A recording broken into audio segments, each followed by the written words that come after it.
It is 5:30, and I would like to call the King's Board of Education May work session to order. Mr. Morrow, can you take the roll?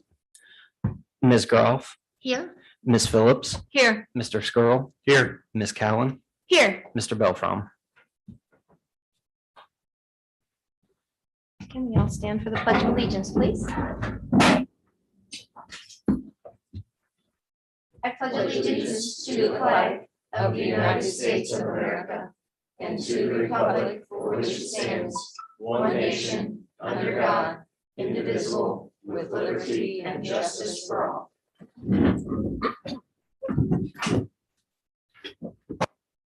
Our first discussion item will be the treasurer's items. Mr. Morrow, the floor is yours. Thank you. So first up, Mr. Sears and I have a presentation to follow up on last month's presentation about district finances. This is kind of digging in a little bit more detail. So we'll get right into it.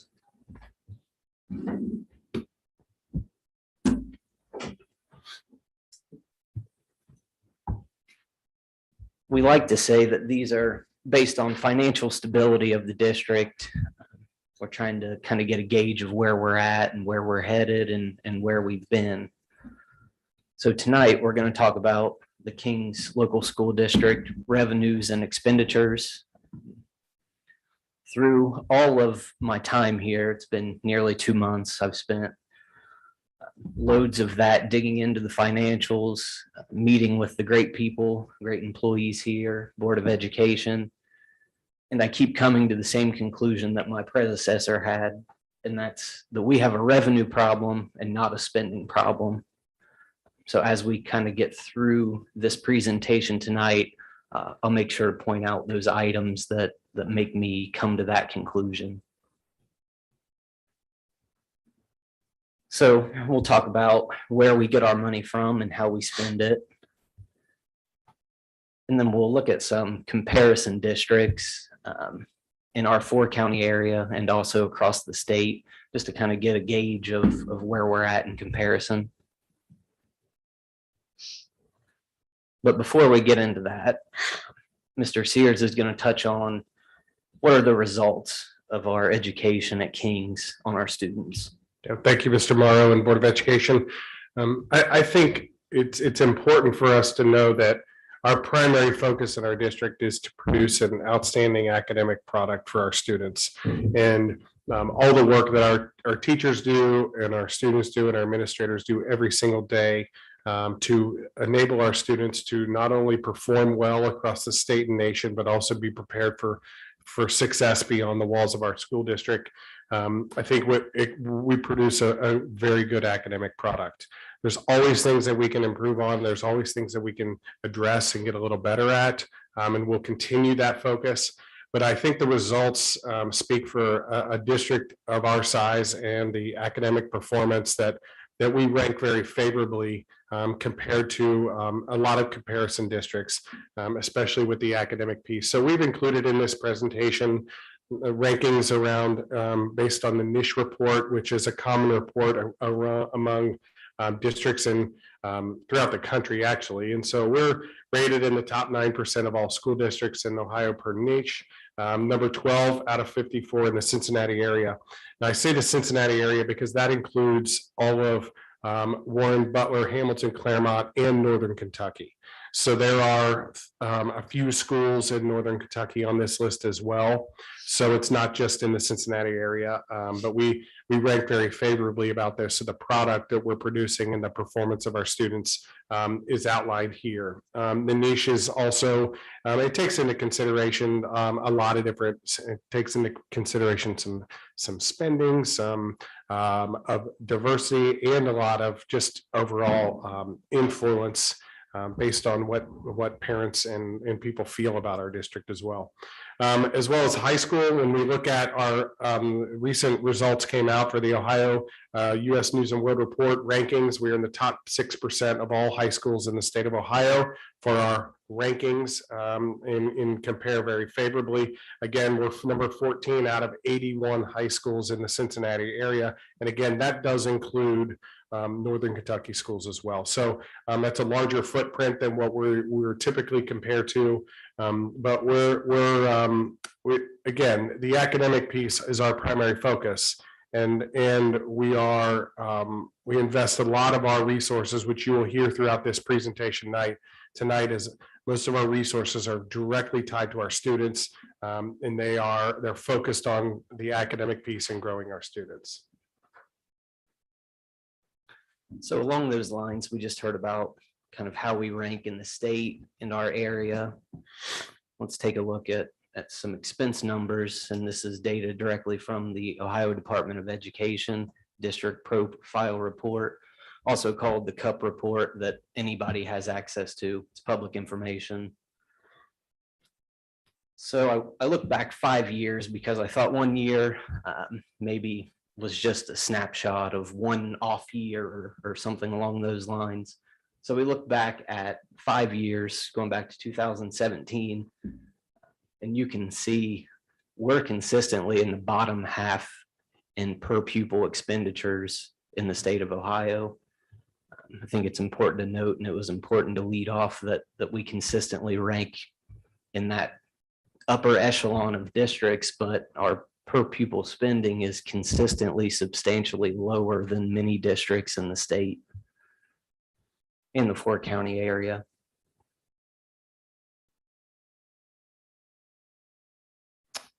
One of the things that we pulled off when we analyzed this, we wanted to analyze the per pupil expenditures compared to our performance index. And so what this quadrant chart identifies is in the 4-county area where spending is versus performance index, and it's the per student expenditures. So when you look at where Kings is, we are below the average in expenditures per pupil, and we're well above the average in performance index score.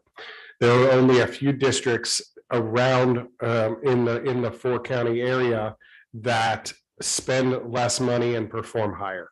And so I think it's a key piece for us to see that, again, there's a high value, the product we're producing and the expenses that are directly tied to that are very efficient to produce the results that we have. But you can see where we are. The schools out to the circles out to the far right in the top right of the quadrant chart. Those are schools that have per pupil expenditures that are much, much greater than what we have. And some of them are performing similarly from a performance standpoint. So another thing we're looking at is our state revenues. When I say we have a revenue problem, I mean that we're not getting much help. We're funding our district locally, and I think this graph really kind of shows how the state assistance in educating our kids is relatively low. You can see we rank over number 500 out of 607 schools year after year, and we're consistently ranked near the very bottom in our 4-county area. So once again, this is just kind of another snapshot of 5 years showing why we have a revenue issue. And this is the amount of money that we receive from the State Department. This is the amount of money that we receive in the foundation, which is the primary funding method for school districts in the state of Ohio. They give unrestricted funds, which can be used for anything. And then they also give us funding that we have to spend kind of according to their parameters. So I wanted to show on a graph what that kind of looks like, us compared to the 4-county average, and just kind of give a sense of what us being so far below the average kind of means big picture wise. If we have 4,600 kids and we're getting $2,000 per kid less than the average, pretty simple math that it's over $9 million that a similar size school is getting from the state if they're getting the average in the 4-county area compared to what we're getting.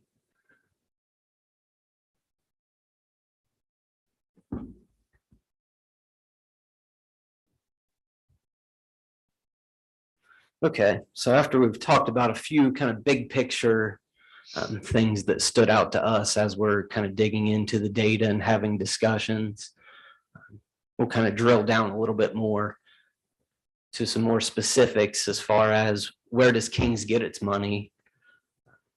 I mentioned it before, but Kings is a heavily locally funded district. 76% of all money that we receive comes from our property in one fashion or the other. As I say here, the primary mechanism for that is property taxes. Most of that is paid directly by our constituents, our community. But there's also some that trickles in from the state and also from the businesses that we make agreements with, and we'll look at that a little bit more in a second. Another big piece is state funding. The foundation formula that I mentioned before from the state of Ohio gives us about 18% of our funding. And to Mrs. Phillips' point, that primary mechanism is the foundation. And what districts are allocated are based on income levels and also property levels. So basically they try to figure out what should your local community be paying to support your school district. And they have a very complex formula that obviously says in their minds that Kings residents should be paying for the education of our kids. There's also some other funding that is small compared to the grand scheme of things, but I did want to point it out. We receive tuition. That's tuition that parents pay for, such as preschool, and also money that's transferred from other districts to us. We have investment income, a couple $100,000 a year. It's gone down in the last couple due to falling interest rates, but still quite a bit of money.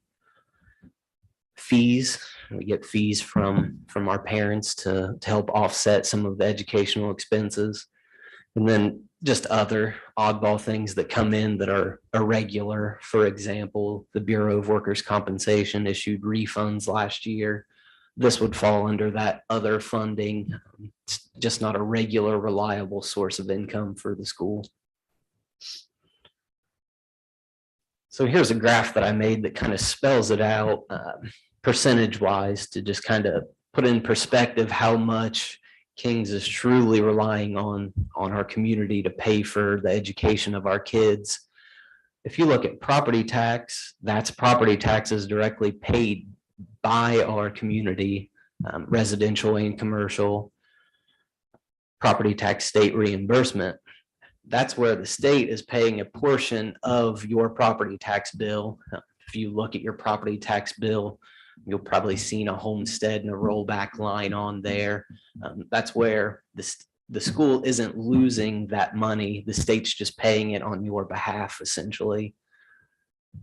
And then there's tax abatements. Those are agreements that we come to with companies that reside in our area, mostly favorable to them, and it encourages growth in our area. So we work with our community partners and also those businesses.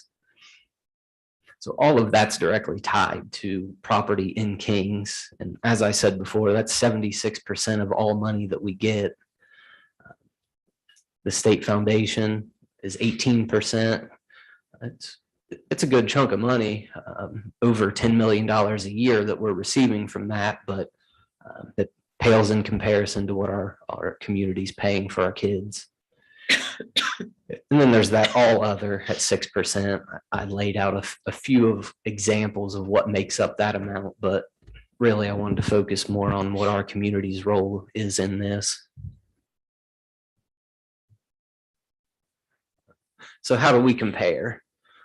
We kind of touched on a few things, but I did want to show the board and community where a lot of this information comes from and some of the tools that we have available to us.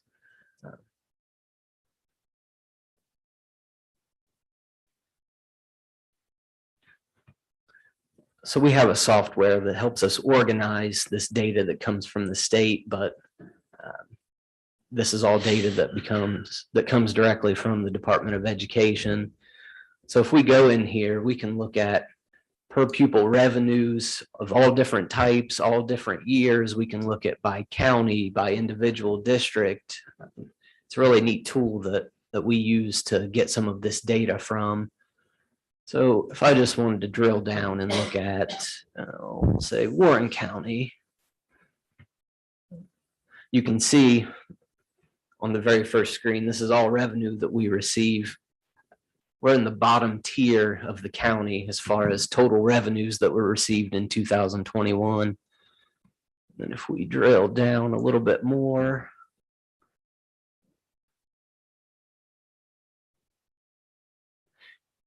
this is that formula funding, and this is the state foundation, their primary mechanism to fund schools. You can see it pretty big variances when we just look at the county, and there we sit at the bottom of everybody.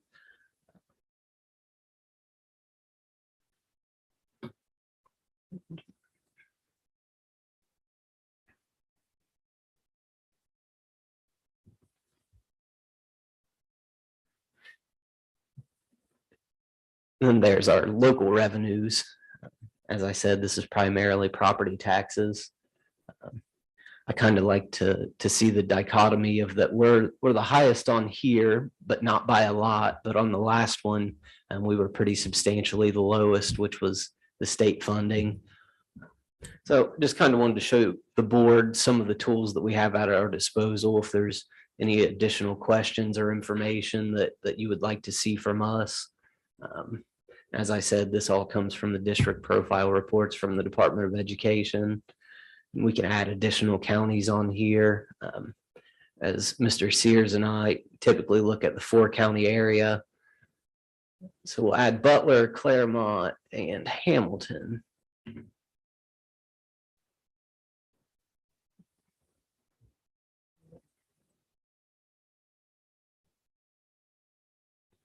We can look at, let's go back to state. That's always a good one. There we are, all the way towards the bottom, well below the average there.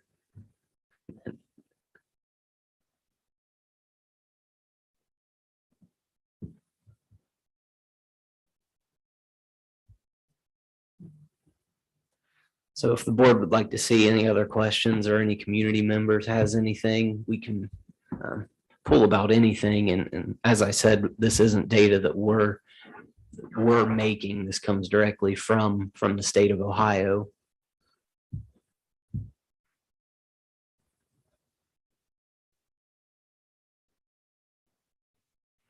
So the flip side of revenues is expenses. And as I said, right off the bat, we don't believe that there's a spending problem. We're very high performing. We consistently rank in the bottom half of the state in per pupil spending. And here's the graph of just the 4-county that shows us below the 4-county average. We'll dig into kind of what makes up that number here in a second. So where does King spend its money? Our employees. That's the biggest. I like to think of ourselves as a service, an industry. In some ways, we provide a service. Our service is to kids. So it's common that employment and employees would be the biggest expense. So as I said, that's 75%. And everything that we consider personnel are salaries. And this is full-time, part-time, overtime, substitutes, all of it's all lumped together. And then also benefits. So insurance is the big one here, but also retirement. And this isn't retirement as in a 401k that we're contributing to. This is state pensions that we're required to contribute to. The district contributes 14% of every payroll dollar that we spend towards pensions. And that's a state mandate, and also Medicare, 1.45%. And that adds up when you're talking about over $30 million in payroll every year. And just to kind of wrap our minds around it a little bit easier, what that means, that's $3.5 million a month in 2021, we were spending out of our general operating funds on just payroll and benefits alone. So it's quite the undertaking to spend all that money and make all that happen 2 times a month. Another big one, purchase service is something that we talk about. Really, there's a lot of different types of purchase service, but our biggest purchase service expense are directly related to staffing that affects our students. So the biggest of that is student services. So we contract out for certain services for our students. A couple examples would be nursing, occupational and physical therapy. Those are a few just off the top of my head. And a lot of times it's more advantageous for the district to partner with someone like the Warren County ESC to get those services rather than doing them in-house. Another big one that we do as a purchase service that directly is a service to kids is transportation. Essentially, all of our transportation is contracted out, and that's from yellow buses all the way to the special transportation for individual students. So we're up to 91% in those two of our expenses are people-based. Some additional notes about those other 9% of expenses. In 2021, which was last year, we spent roughly $53,000 a month in utilities. We also spent $11,000 a month in fuel. And those are a couple of things that, as you can imagine, as inflation has set in, those numbers are going to rise quite substantially for everybody, and including us as a school district. So here that is graphically, just to kind of show those percentages broken out.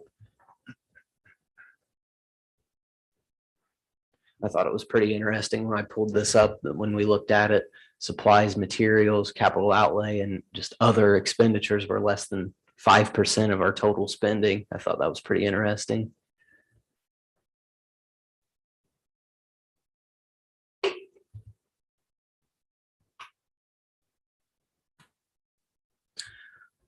So another note on our expenses, we started talking about how do we compare. So instruction and pupil support expenses, this is what we spend for classroom instruction and also services that are considered support, such as health services, guidance, psychological, social, emotional, speech. They're not direct instruction in most cases, but they are support services for kids. So these are all things that directly touch kids in one way or another. That's 71% of our spending. I couldn't find a benchmark for where we should be as far as instructional and expenses for kids. So I thought, okay, let's look at some other districts, see how they're spending to kind of give us a gauge of where we're at. So I picked 3 other high performing districts, and this is just 3 that are consistently on the higher end of performance in the state. Indian Hill, they spend 67% of all their money on instruction and pupil support. Sycamore, another one that's always consistently ranked highly, 71%, dead on with us. And then Dublin, they're consistently ranked pretty high, and I thought it was appropriate to include a district outside of the Cincinnati area at 72%. So I think it's pretty clear that we compare favorably with the amount of money that we're spending to those other schools. But I did want to point out, and we'll see it in a minute, that they spend substantially more than we do per student. But percentage-wise, we're right there.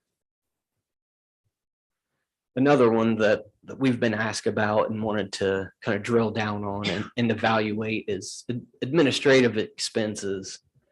So this is administrators, secretarial, their support. It's 11% of our total spending. as I said, I couldn't find a benchmark. So did the same exercise. Let's look at the high performing districts and see what they look like. Indian Hill, 12%. Sycamore, 11%. And Dublin, 11%. So as I said, they spend substantially more than we do per student, but the amount of money in a percent that we're spending is comparable and dead on with those other districts. And these are kind of some of the metrics that we're looking at when we're looking at, do we have a spending problem? Is there an issue? Along with having knowledge of the district, you have to kind of gauge yourself as well and see where you're at.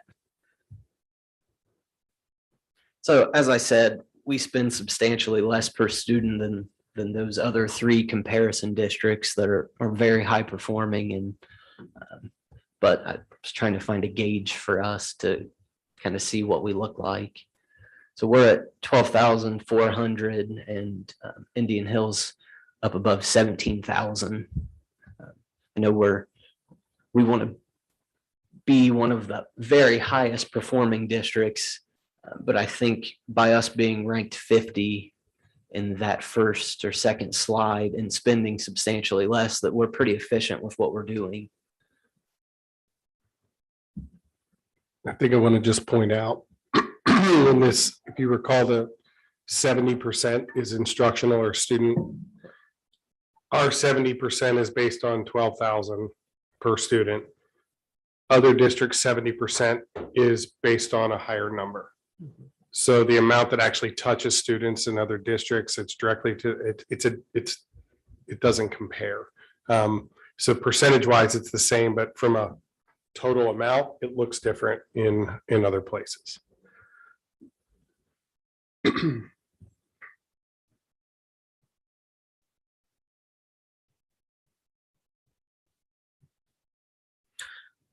So once again, just like with revenues, we can do the exact same exercise as far as comparisons and pool charts, and just wanted to reiterate again that this is all from the Department of Education, nothing that Mr. Sears or anyone here has done ourselves.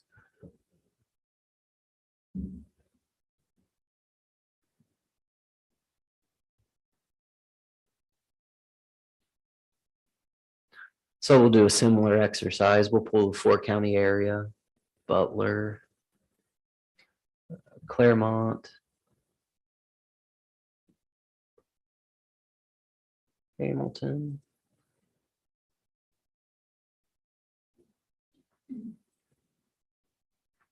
Warren.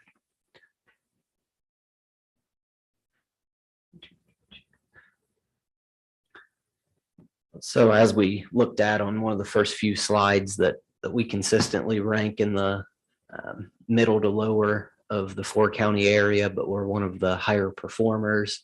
And we actually spend below the average per student in total. And then we can kind of drill down into some of these. And this is just one of the examples of reports that we can pull from. The state has a huge amount of data that we send them annually, and every other school district sends them. And that's audited by either an independent auditor or the auditor of state. So we have some reliance based on the audits that the numbers have some meaning.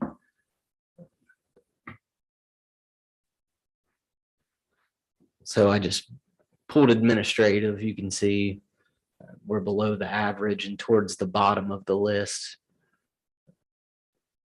And we can pull, if we just wanted to look at, do instructional. We like to include pupil support along with instructional when we're looking at this, because it's both services directly touching kids, and you can see we're kind of in the middle, about average.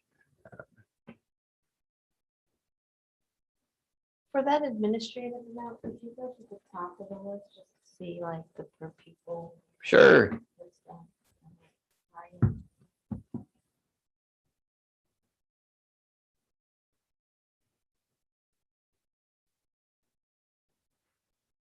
It goes all the way up to almost 3,000. Yep, And we're down. we're down below 1,400. Yeah. Yeah, you can see there's quite a bunch that are over 2,000 really.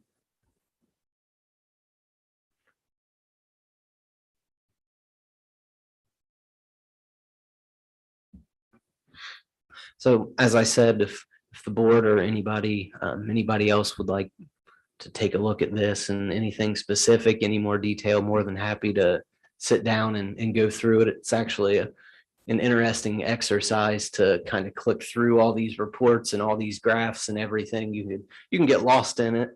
Can we go back to the one you had before where it was just Warren County, Yep, how much state funding we get just by county? sure.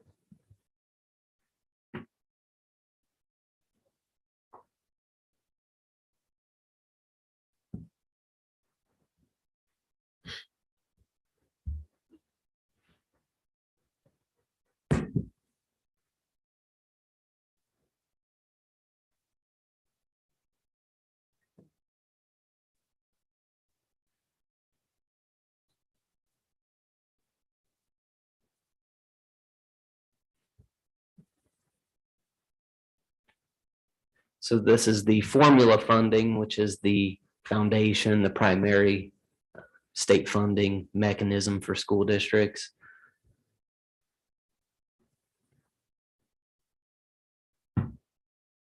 That slide says it all right there. Yeah, absolutely. And as I said, I've gotten the question multiple times as far as why does Kings need a levy, or does it seem like every 6 years? And I was told that my predecessor's response was always, well, we don't get very much money from the state to help us. So I had to do my own research before I could just take that at what it, which not that I didn't believe him, but I had to do my own research, and we kept coming back to the same thing, that we have a revenue problem, and that revenue problem is we don't have much support. And the state's formula says that they shouldn't give us support. I know we were hopeful that that would change when they changed their funding beginning this year, but it didn't. And when we look at the next presentation, we'll see how little that they actually think they should be giving us. As I said, we get roughly 10 million, 10.5 million from them a year through the foundation, but they believe they should be giving us less than they already do. Mhm.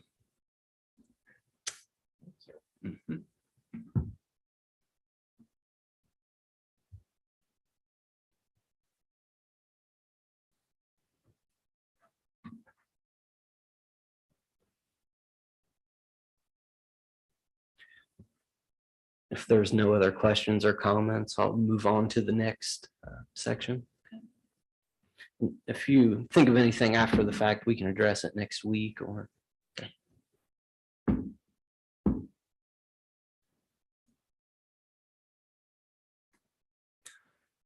Okay, the 5-year forecast. So twice a year, we are required to file with the state of Ohio what our expected revenues and expenses are for this year and then the next 4 years. So 5 years in total.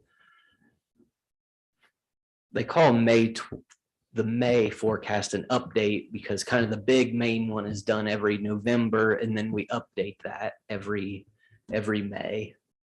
So just kind of a big picture, broad, what is this?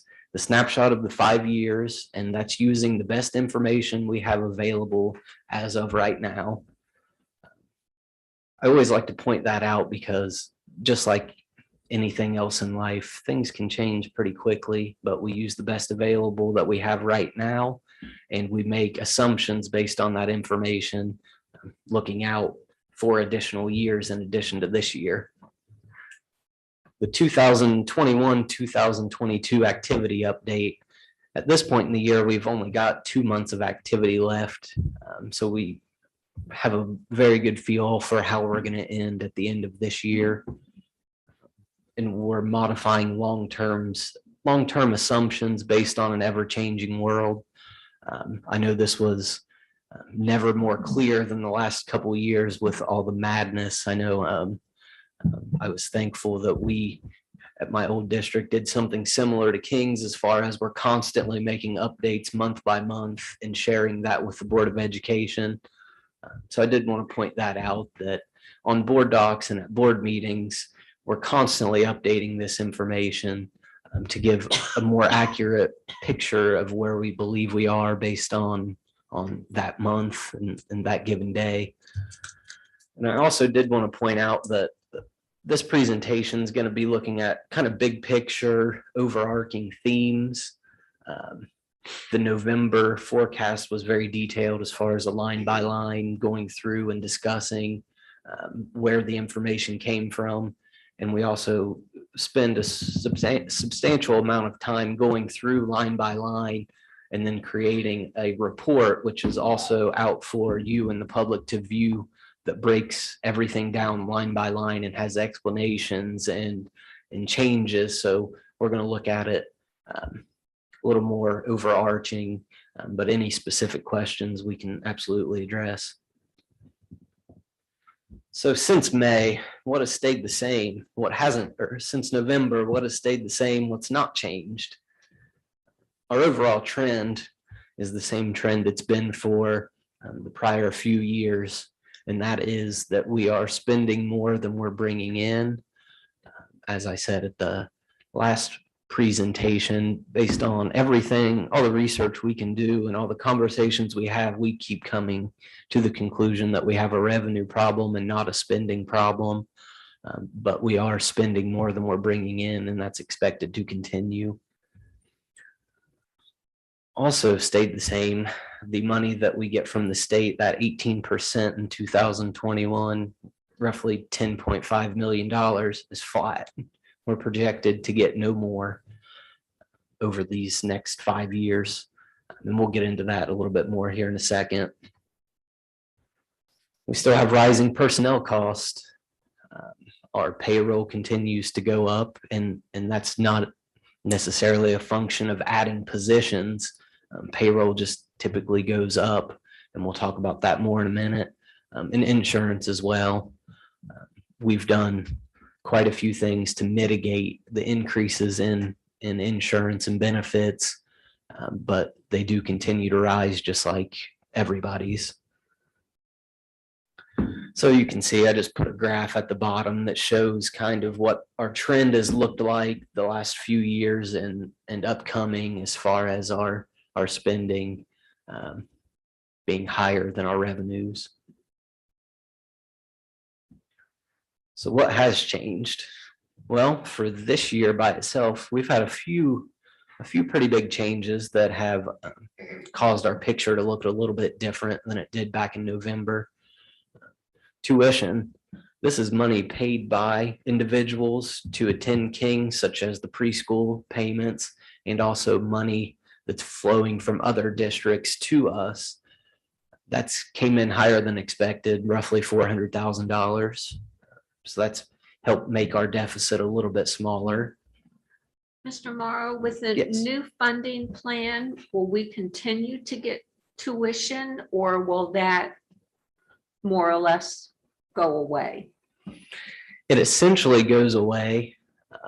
In prior years, the tuition between districts and with the scholarship programs was a lot more substantial, but we still receive money from other districts. A good example of that is we educate special education students who reside outside of the district but attend King's. We charge back those districts for the extra costs that we receive. So that's held within that money flow of tuition, of money coming in for students. But yes, you are correct that the vast majority of money going back and forth between schools is gone.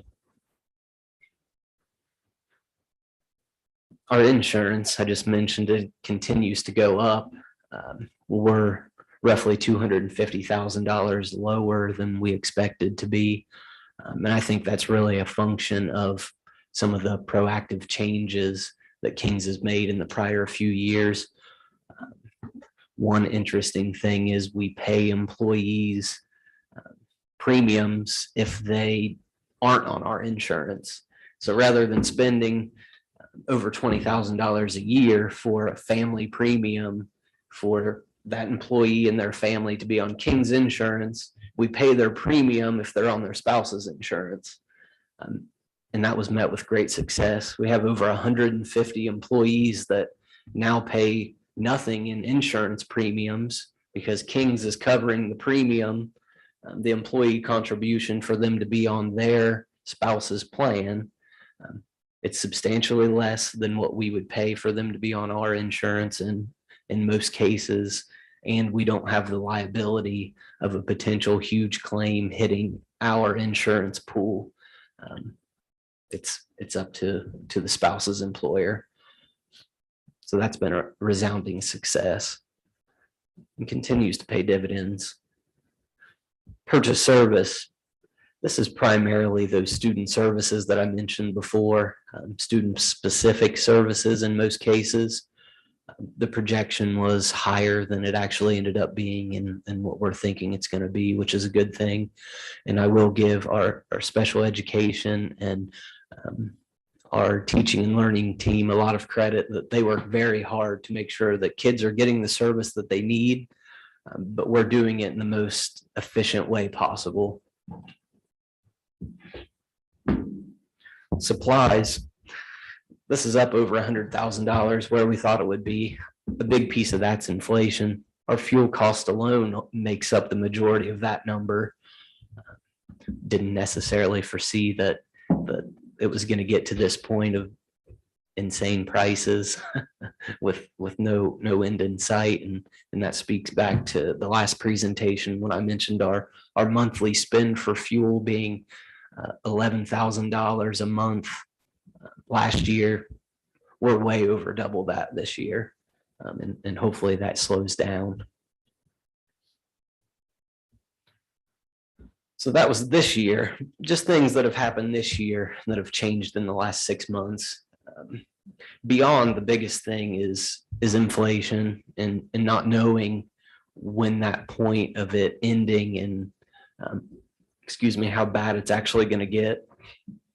So it's kind of hard to forecast what that's going to look like, but myself and treasurers across the state are typically conservative when it comes to making assumptions about something as unexpected and as unforecastable, I guess would be a good way to put it, as inflation. So we're conservative. I'm very hopeful that when it comes time to present again in November, that a lot of this is slowed down and we're in a lot better shape than what we're looking at right now. But we are conservative when it comes to something like this.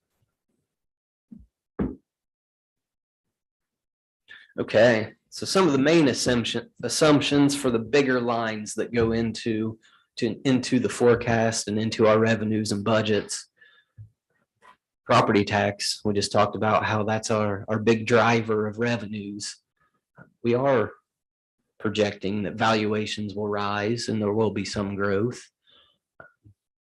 Commercial, we're expecting little valuation changes and little growth. And residential is roughly 3/4 of our property tax here. So that's really the big driver. But the end result, small revenue increases. I really liked this graph because it shows you what I'm forecasting in based on historical information and also information from our county auditor as far as valuation growth in the district. But it also shows that the rate of taxation goes down as the valuation goes up, which means King's doesn't get a pot of money when values go up, tax rates go down, and we collect the same for the most part.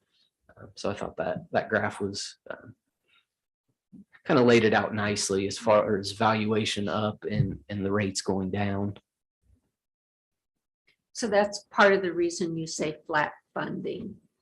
Correct. We do put small increases because there are some property tax millage, that we collect on if value goes up, but it's a small portion of what that total is. So when I say millage, that rate, if we look at 21, it's 33.43. Of that, roughly 28 goes down as property values go up. When I say House Bill 920, that was a bill back in 1976 that dictates the way property taxes operate in Ohio.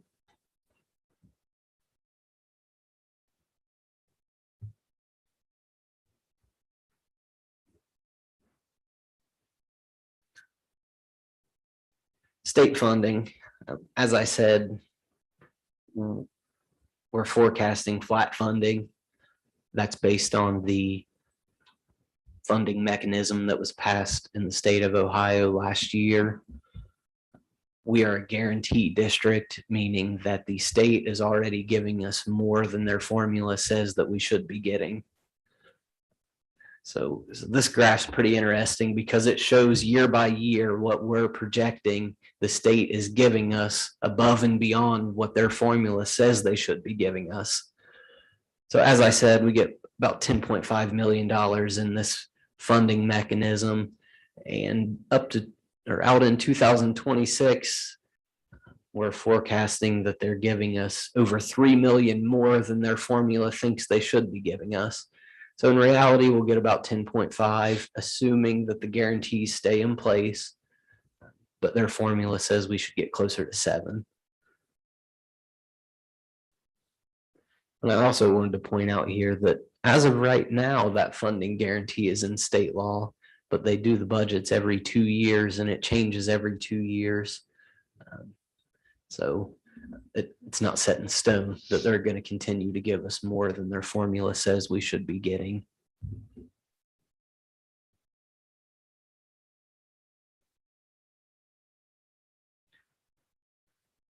Main assumptions on our biggest expenses, as we just talked about, personnel, that makes up 75% of all the money that we spend. 1.5 to 2% increases annually due to steps. And just as a refresher, the way school salary schedules work, it's a long list of salaries that start if you have no experience at the top and a lot of experience at the bottom. As you gain experience, you move down the salary schedule and your salary goes up. So if we look at just that without any increases to a base salary, it's 1.5 to 2% every year that our staff are getting in increases in pay just because of a year of experience. And that's the standard salary mechanism for schools across Ohio. I also included a 1% base increase. I don't like to call it cost of living, but it basically bumps up all of those steps by whatever percent is negotiated between the Board of Education and the unions. I build in 1%. It's hard to build in much more when you don't have any money to give out. As you saw, we're losing money year after year, but I also felt it was unrealistic to just say 0 in there. So I did build in 1%. Insurance. As I said, we've made a lot of changes. I spoke about the opt-out that helps us on the insurance front. We also changed companies essentially and got in with a group of other school districts to try to give us buying power in the market. That's already showing some dividends. Prior to my arrival, we received basically a 10% decrease in dental premiums at our 6/1 renewal, and claims have been good as far as medical goes in the first few months of the year. But I still built in a market rate increase.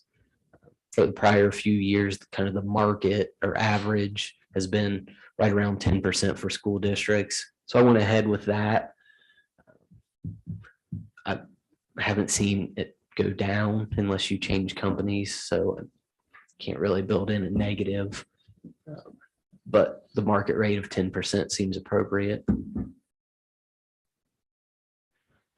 Purchase services, we just kind of talked about some of those services that we get from our partners. A lot of these are student-specific services. Last year, it was right around $5 million that we spent. And we're forecasting that student needs remain high and the costs continue to rise with inflation. Can't expect the services cost per unit, I'll call it, to go down when payroll's going up, benefits are going up, inflation's high. So we built that in.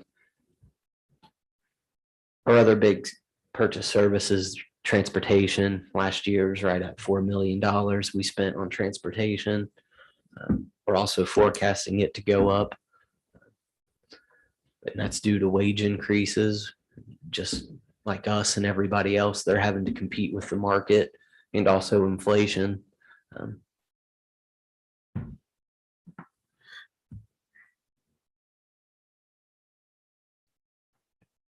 So in summary, when we take all that into consideration, we have a declining cash balance. We have for the past 2 years, we'll continue this year. We're looking right at $2.2 million. We'll spend more than we bring in this year. And based on the current forecast, prior to June 30th, 2024, without any changes revenue-wise or expense-wise, we'll be completely out of money. And I will say that before that happens, if we don't do something locally, the state will step in and dictate whatever changes that they desire and see fit. So we'll be talking about that more next week, kind of what our options are, what does additional revenues look like, what does reductions in expenses, which are truly cuts in student services, what does that look like, and some that could be potentially done at the same time. At what point does the state step in? They have a couple different metrics. It's really tied to how much you're spending over what you're bringing in or what your cash balance looks like. I could give you the specific information as far as when exactly that point would be for Kings. I can tell you that we're already on their watch list. We've been here 2 months. Within 3 weeks, I was on the phone with the fiscal specialist that has been assigned to Kings, and she was asking me if I basically kind of quizzing me on my knowledge of where our current situation was and what we're doing to resolve that situation. And she said that we'll be in touch frequently while we make changes and discuss changes that'll help our financial situation. Not that it's rare for districts to be in contact with the state regarding this, but it is a big blinking red light that there's a problem and we're going to have to do something about it. And as I said, next week, we're going to get into a little bit more as far as what are the solutions to solve that problem.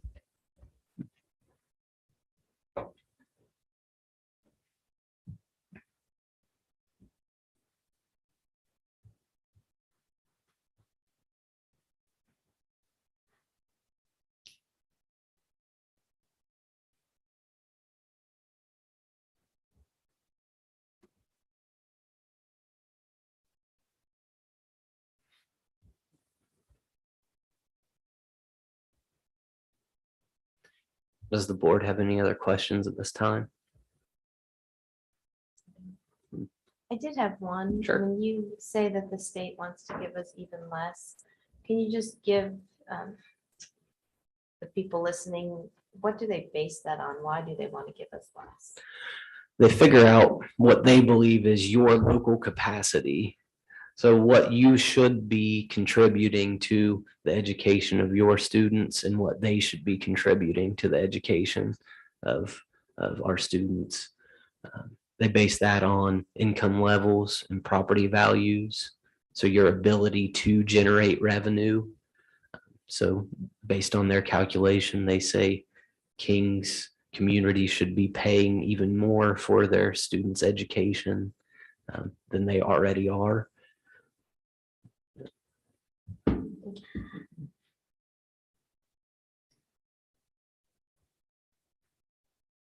And if there's any questions, I know the documents that are out there as far as the forecast report and the state funding supplement that kind of goes into more detail about that particular piece of it.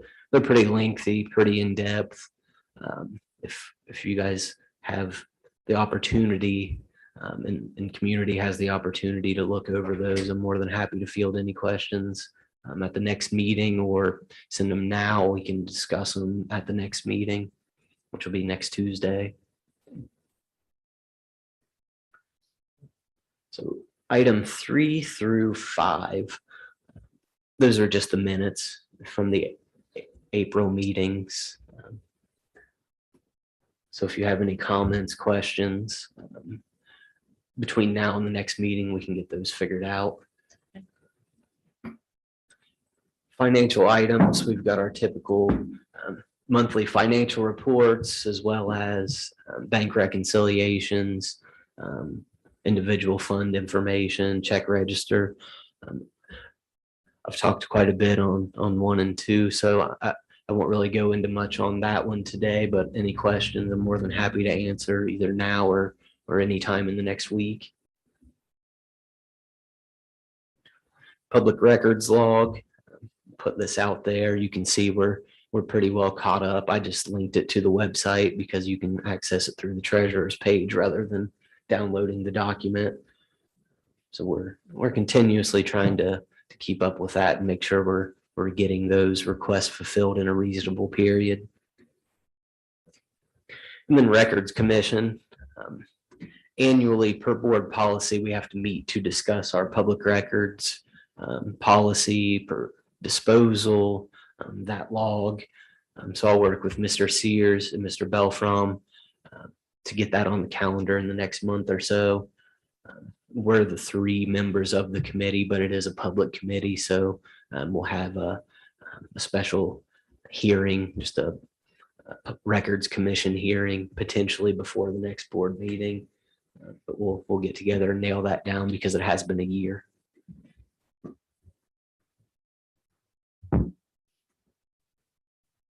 Thank you. Absolutely. Is there any other questions for Mr. Moore? All right, thank you so much for all your work there.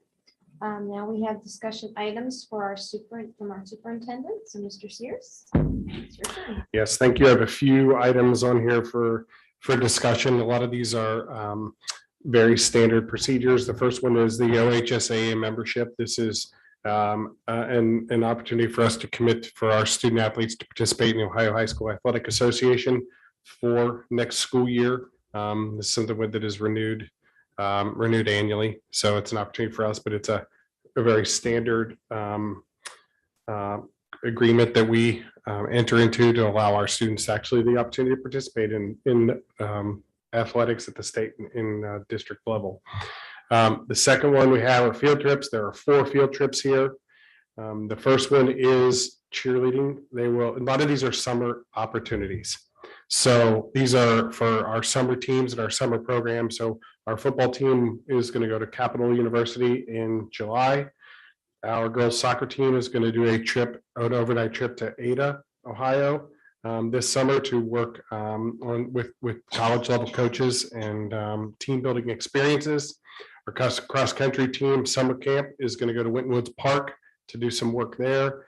And then our cheerleading is going to the UCA cheerleading camp at Miami University in July as well. So these are 4 opportunities for some of our student athletes to participate in some additional summer work led by their coaches. The next one we have on the agenda is an addendum to our sports medicine contract. So our current contract with Beacon Orthopedics to provide athletic training services expires at the end of this calendar year, so in June. So we have on the agenda tonight for an addendum to this contract. So basically what this does is it extends the length of the terms of the contract out to 6/30/2025. So it extends it out a few more years. We'll still maintain the level of service with Beacon. They've provided for us for a great number of years and do a nice service with that. So we are proposing, and through this addendum, it'll extend that agreement to provide 2 athletic trainers and some access to some doctors for in the next 3 years. I'll say this, that there has been communication as well within the administrative team and others that at the conclusion of this contract or towards the end of this, we feel like we will be in a position as a school district to open up our sports medicine and athletic training services for a request for proposal for any entity that is wanting to join and partner with King's Local Schools. So we'll do that over sometime in the next few years. Towards the end of this agreement, when we feel like we're in a better position to navigate any potential facility changes that we're going to focus on and look to update and to maintain high levels of service for our student athletes, not only from an athletic training, but we'd also be looking at for strength training and then some potential other partnership opportunities to upgrade some of our current facilities. So we will be very organized and ready to go in the next few years to be able to specifically address what those needs are. But I just want to make that clear that this extension maintains what we have, but there is an intent on our behalf to open that up for to leverage that opportunity to increase services and potential other partnership opportunities for our students. And then the last one is probably the most exciting thing on the entire agenda tonight is it is the class of 2022 candidates for graduation. So next Tuesday night, the Board of Education will have the opportunity to approve all of the graduating seniors of the class of 2022. You will formally approve them next week, and then we will all celebrate together on Sunday, the 22nd at the Cintas Center. And we will do probably the greatest ceremony that we have as a district, that culminating experience where our graduates get the opportunity to walk across that stage and celebrate together the accomplishments and their great experience here at King's. So we're really proud of the work of all of these students and really look forward over the next week and a half to celebrate them. How many students are on the list? So that's a good question. 326, I haven't counted what's on that list, but I'll get the exact number. For next Tuesday night, I will have an exact number and a little bit more. You can. Thank you.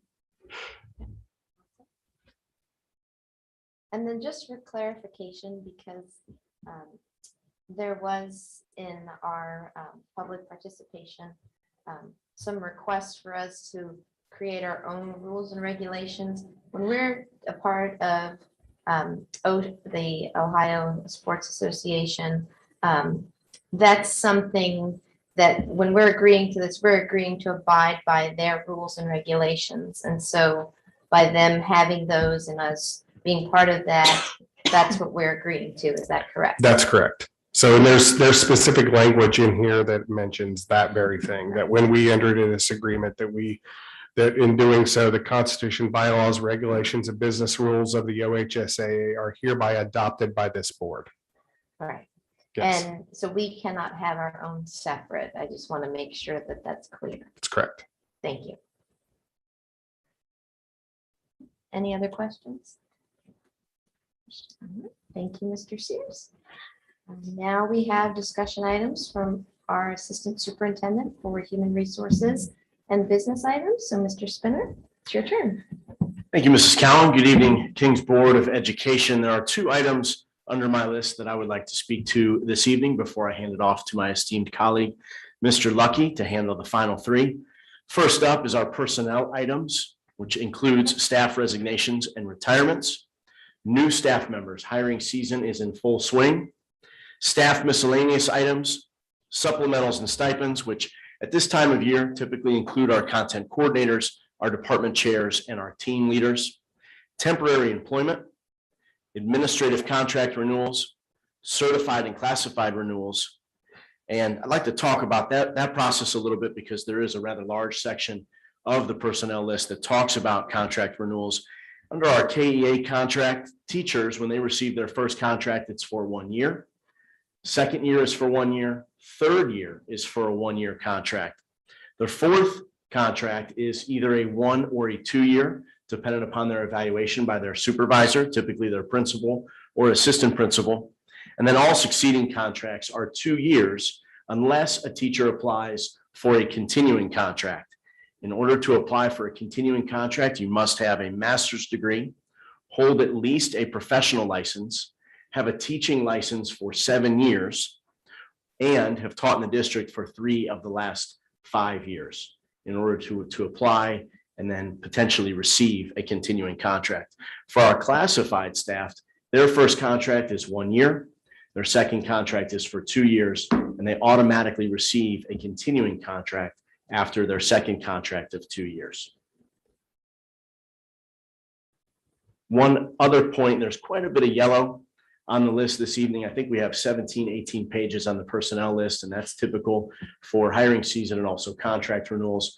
When this is released by Mrs. Ackerman for the board to review on Friday, you typically won't see any yellow, but in the world of personnel, when we're competing for top talent especially, and there are some late adds to the agenda, we do highlight those in yellow to point them out so that you see those the second or third time that you review them. So you know that there's any additions between the time that you initially receive them and the board meeting this evening. Questions relative to personnel items?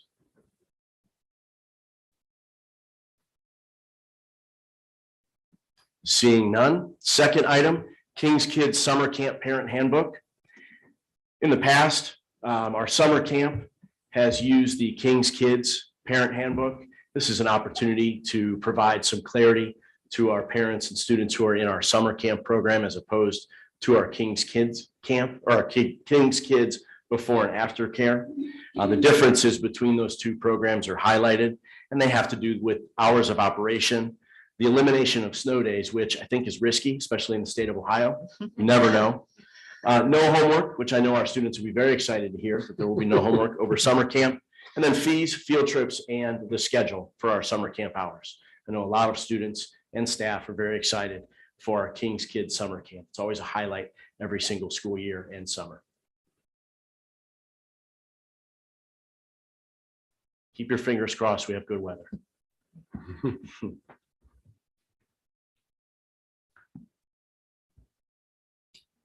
Questions around the parent handbook? Excellent. Mr. Lucky? Now for some exciting news. Number 3 there, the contract with Modern Office Methods. So in all of the inflationary talk and fun financials, I'll give you some good news on a contract front. So we've been able to secure a 5-year extension of our copier contract with Modern Office Methods, which is actually less than what we are currently paying. I'm going to call it a break even. It's not a ton less, but this is one of the few contracts that we've been able to roll over and extend for not a significant increase. Basically, our teachers now, this is a huge win. So your copier fleet, you kind of live and die by your copier fleet in the buildings. So when copiers are down and service calls are made, the show kind of has to diverge a little bit, which makes it tough on the teacher. So this is a big win for our staff. A lot of our bigger machines, our 85 page per minute machines, are going to get renewed here into new equipment. The hard part, a little bit harder part, is the wait time to get this equipment. So they're going to help us out with some of our tougher situations with loaner machines. And then in the fall, we'll be able to replace much of our older equipment that's in our contract. They did a refresh 3 years ago for security purposes in all the buildings for our smaller machines. And we replaced several of the larger ones, but now everything will be up to date. So our staff will have less downtime on those copy machines. And we've lowered that click rate for black and white and color copies that offsets the change. It's a pretty neat partnership we have with Mom. We joke with them. We've kind of joined a copier consortium because we have a lot more buying power when several schools bond together to buy these machines on a bulk rate. So that's how we were able to accomplish this one. Any questions on the Mom contract? Great news. All right, permanent storm drainage easement number 4. This is back on Cherry Street as that project continues to develop and they uncover needs from an effect standpoint. Us, it's very minimal, but it's a big need for them to be able to help the hamlet here get this drainage project complete. You'll see there, it's really on the far south edge corners of Cherry, and then there's a small spot, one lot or parcel north for an access box there. So it allows them to continue that project with very little to minimal impact on us. Number 5 is the SLE ODOT. So this is they're basically acquiring a small section of the intersection for us in front of South Lebanon Elementary. Thank you for zooming in there at Ridgeview Lane. Currently, the way that's set up is if you're headed north on 48, you've got one continuous drive-through lane north and south. You've got a right-hand cool-down lane going north into Saddle Creek. You've got a right-hand cool-down lane coming into Ridgeview, and then you've got a left-hand turn lane north and south going into the same streets. This creates some fun, and this will help the congestion out there for us at drop-off and pickup times, because now they're going to add, Mr. Morrow, if you want to scroll down to the rendering, there we go. They are going to have 2 lanes of drive-through at that intersection, which will be very helpful. So as people start to turn right into that cool down lane, if it backs up, there'll still be a lane that cars can drive through that light there. So this should open up that area, and in time, I would assume that we'll start to see more work there. But as everyone knows, that bridge is a 2-lane bridge going down into South Lebanon. So until that bridge changes, it'll be looking like it looks for a while. But that'll be helpful for us as a school in congestion during those pickup and drop offs. They haven't given me a time frame from that. They're still acquiring all the pieces because there's 4 corners there that they have to acquire to make this all work. We're just one corner of that puzzle.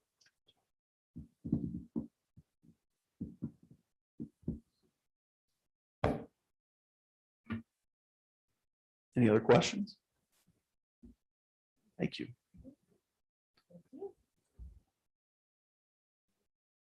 Now we move on to discussion items for Assistant Superintendent Educational Programs. Martin, it's all yours. I just wanted to share with you a new program and a grant we received. Matt, Deanne, Kim Sellers, myself, and Chris Chamberlain this year spent some time working, trying to find a company and a program that would assist us with the searches our students do on the internet, and then maybe some of the emails that are sent, typically looking for well-being, social emotional issues. We have a program we use this year, but it's very wide and it doesn't really narrow it down for us, and we get a lot of false emails all day around it. So we decided as a team we'd start looking and vetting some different programs this year. At the same time, we found out, thanks to Mr. Morrow, about a grant through the Ohio Attorney General's Office for School Safety. We applied for the grant and did receive it. So we were pretty excited about that. And we landed on a program called Gaggle. Don't love the name, right?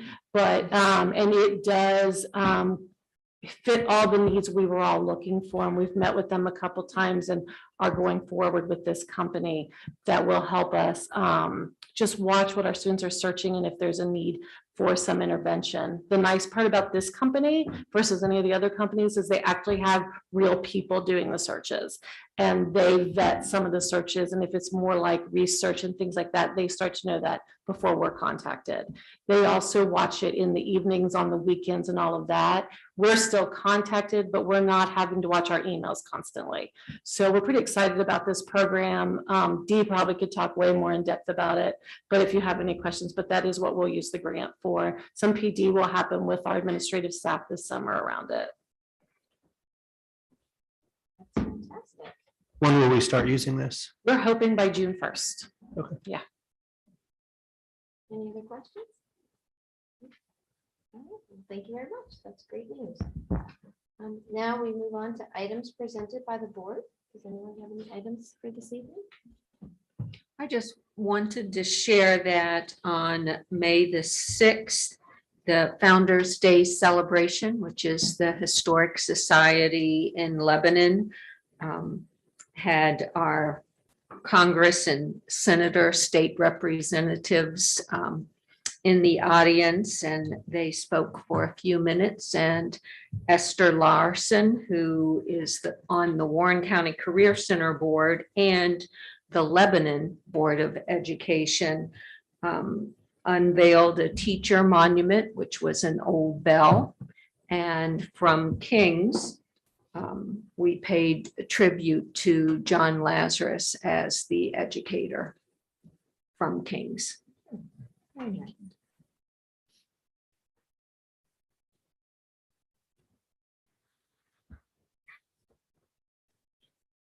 Any other items? Okay. Looks like we are going to be entering into executive session. So guidelines for executive session. Enter into executive session for the following purpose. Screen just moved. Bear with me.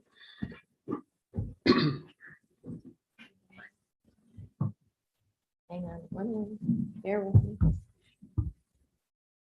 Here we go. Preparing for conduct. It went away again. It doesn't like me. Literally, I was reading it and it disappeared again. Preparing for conducting or reviewing negotiations or bargaining sessions with public employees concerning their compensation or other terms and conditions of their employment. To consider the appointment, employment, dismissal, discipline, promotion, demotion, or compensation of a public employee or official, or the investigation of charges or complaints against a public employee, official, licensee, or regulated individual. Thank you. You're very welcome. And I think we need a motion, correct? Can we have a motion to go into executive session? I'll make that motion. I'll second the motion. Thank you. And Mr. Morrow, if you'll call the roll. Yes. Ms. Groff, Yes. Ms. Cowan, Yes. Mr. Skrull, Yes. 6:48.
It is 8:23 and we've come out of executive session and now we need a motion to adjourn. I'll make that motion. I'll second it. Ms. Phillips, Yes. Ms. Groff, Yes. Ms. Cowan, Yes, Mr. Skrull. Yes. and we are adjourning at 8:23. Have a good evening, everyone.